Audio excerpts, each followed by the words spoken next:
Thousands of customers across Massachusetts are still without power this morning following Tuesday's nor'easter. 22 News reporter Melissa Torres is live in East Hampton with what to do if you're still waiting for the lights to come back on.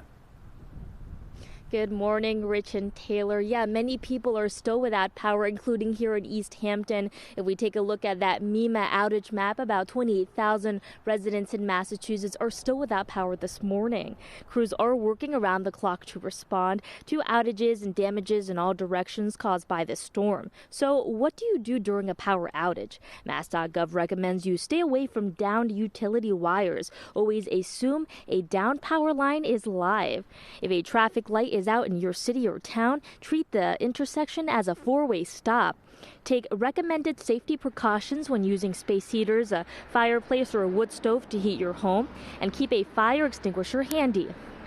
Use generators and grills outside because their fumes contain carbon monoxide.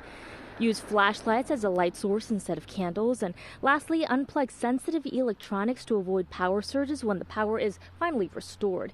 If you want to keep up to date with outages across the state, you can visit our website at wwlp.com. Working for you this morning in East Hampton, Melissa Torres, 22 News.